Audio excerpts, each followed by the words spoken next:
Good morning, students. Today we will see the topic wireless network. From the name itself, we can know what a wireless network is.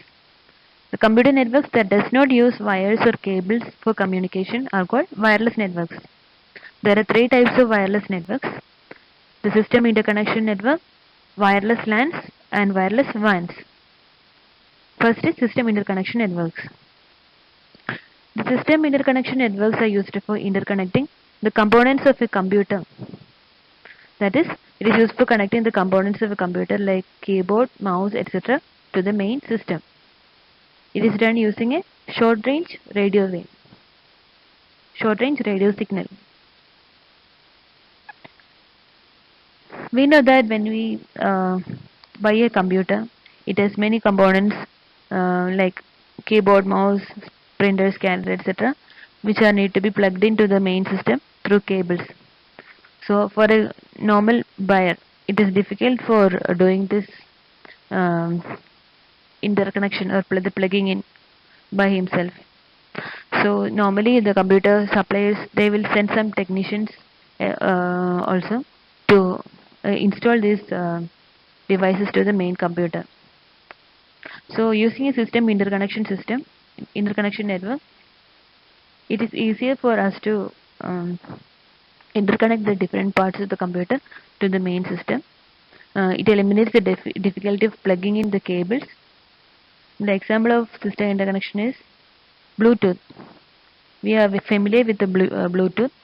Uh, it is a short-range wireless network used to connect the different components of the computer system without using wires.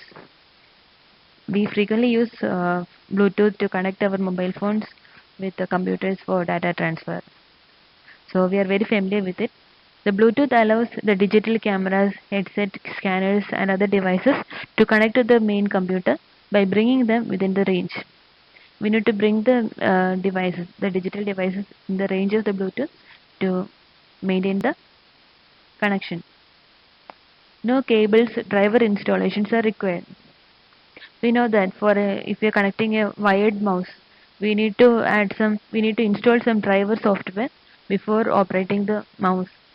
So such driver software installations are not required when we are using the system interconnection network. The system interconnection networks use master-slave paradigm. The system unit is the master, the mouse, the keyboard, etc. are the slaves.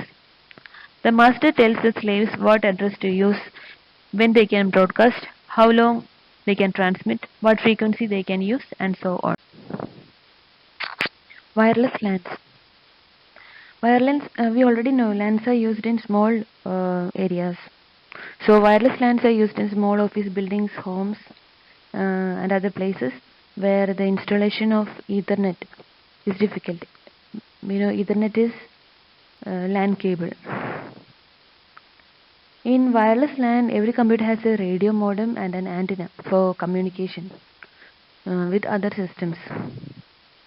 Normally, there will be an antenna installed on the ceiling so that the machines communicate through this antenna.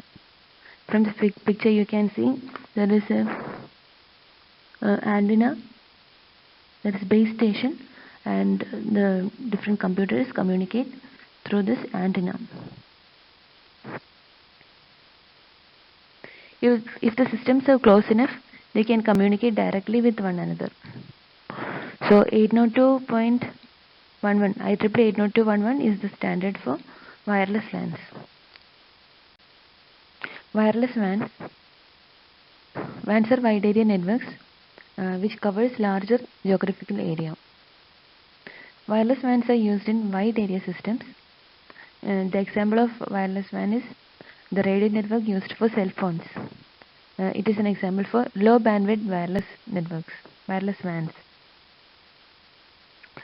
The cellular systems operate below 1 Mbps, but the distance covered is in terms of kilometers. The distance between the base station and the computer or the telephone is in kilometers. The high bandwidth wireless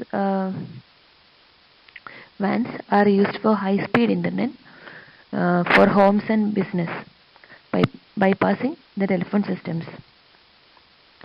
This service is also called local multipoint distribution service. The standard for wireless WAN is IEEE 802.16. Now, internetworks. A collection of interconnected networks is called internetwork or internet. Internet is a short form of internetwork in this case. Our normal internet, our worldwide internet is an example of this internetworks. The common form of internet is a collection of LANs connected by a WAN. In a WAN, the hosts are the computers connected. In wider networks, the hosts are connected by a communication subnet. This we discussed in the last class. And the subnet has two components, transmission line and switching element. The switching elements can be routers. In the figure, we can replace the subnet by a WAN for internetworks. This picture is an example of wide area network. It has many hosts. Host means computers connected together by using a subnet, and this subnet has only the routers and transmission lines. The distinction between the subnet and the wide area network in this case is whether the hosts are present. If this gray area in the picture has only routers, then it is a subnet. If it contains both routers and hosts, then it is a wide area network. But the real difference is in the ownership and the use of these networks. Network software. To set up a network, we need network hardware and software. The network software is highly structured component. The criteria in designing a network software are as below. They are the protocol hierarchies, the design issues for layers, connection-oriented and connectionless services, service primitives, the relationship of services to protocols. Now comes protocol hierarchies. The networks are organized as a stack of layers or levels, each one built upon one below it. Actually, the network is divided as organized as stack of layers, and the arrangement of these layers in order is called hierarchy. The protocol hierarchy contains both layers and protocols. First, we will see what a layer is. The various networking functions such as addressing, error control, encryption, flow control, routing, multiplexing, etc. are isolated into different modules called layers. All these functions like addressing, error control, encryption, flow control, routing, multiplexing, etc. they are separated out and made into different layers. This is done for easy implementation and setup of the network. The number of layers, the name of the layer, the content of the layers and the function are different for different networks. The purpose of each layer is to offer certain services to the higher layers. Each layer offers certain services to the layer above it. Each layer is a virtual machine offering certain services to the layer above it. Now comes the protocol. The rules and the conventions used in communication between layers is known as layer N protocol.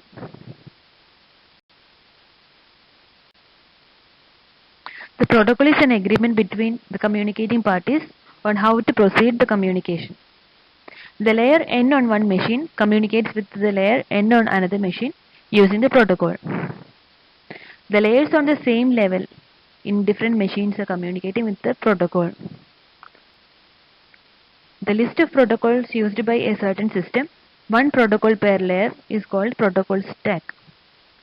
The list of the protocols used by the entire system, that is, each layer will be having separate protocols.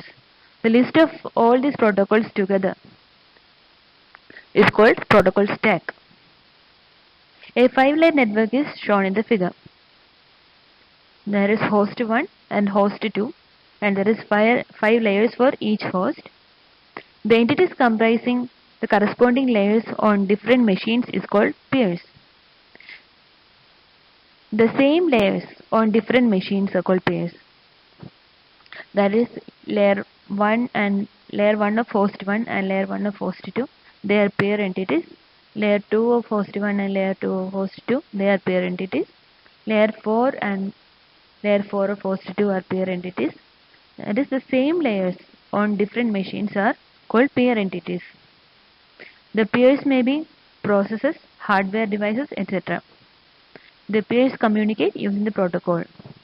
The communication using the protocol is taking place between the peer entities. The data is not directly transferred from layer n in one machine to the layer n in another machine. Instead, each layer passes the data and control signal to the layer immediately below it until the lowest layer is reached. Below layer 1 is the physical medium through which the actual communication occurs. The virtual communication is shown by dotted lines and the physical communication is shown by solid lines in the figure. So the data is not directly transferred from layer between the layers, between the pair entities. That is, the data is not horizontally, and the transfer of data is not horizontal. It moves down from one layer to the layer below it, then it goes to the physical medium, and then it is going up to the receiver side and reaches the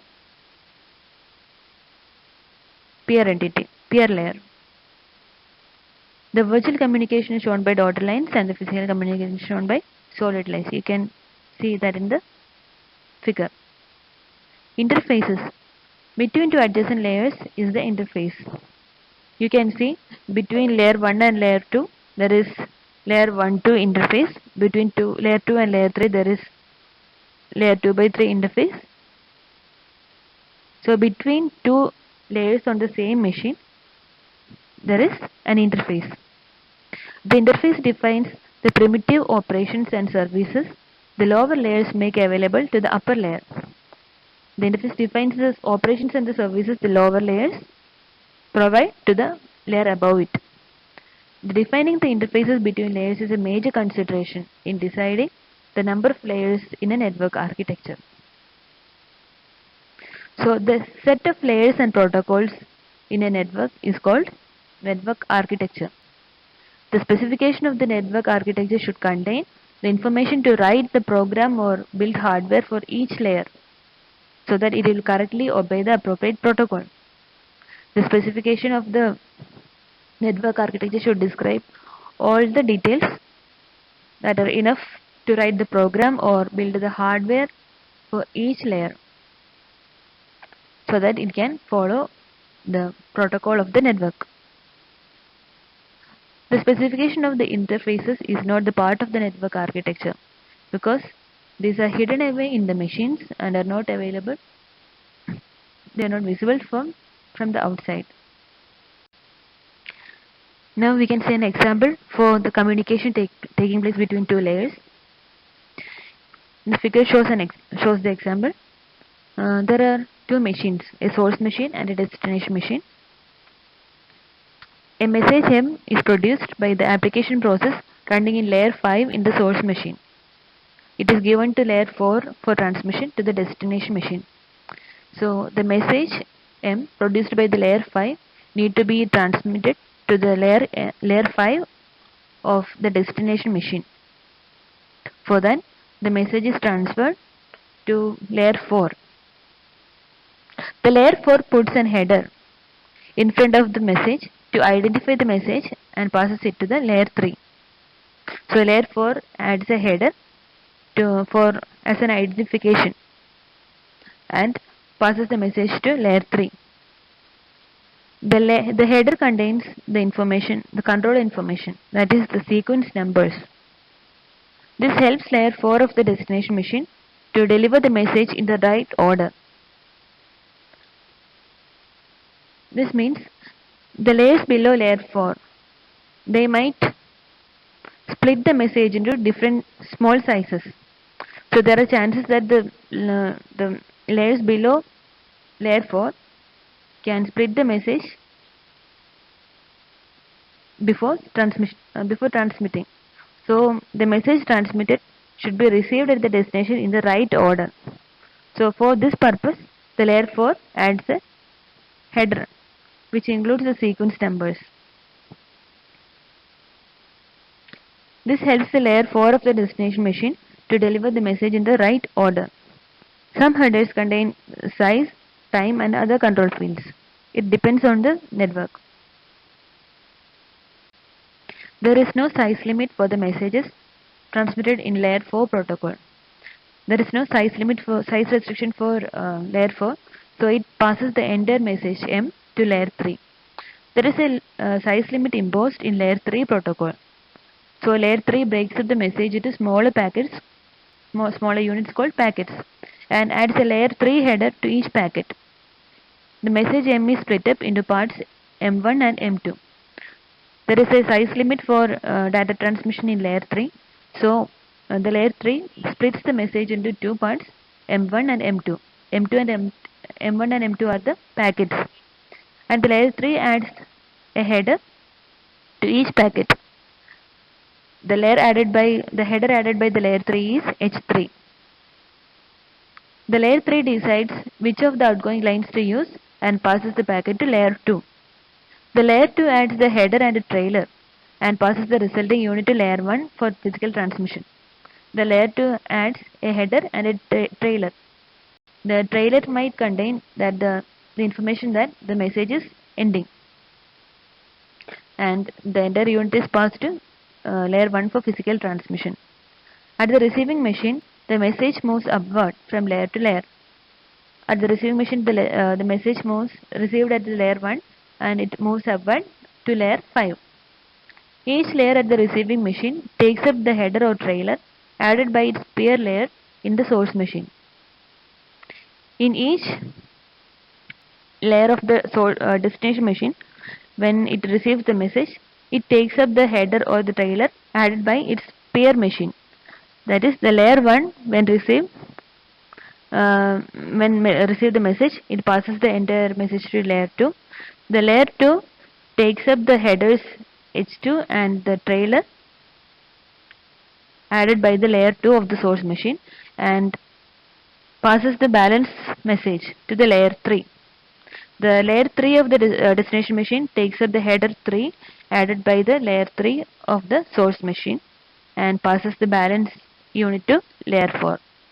Layer 4 removes the header 4 H4 and passes the message to the destination, that is layer 5. So that is how the data is transmitted between layers in a layer structure. That's all for today's class. Thank you.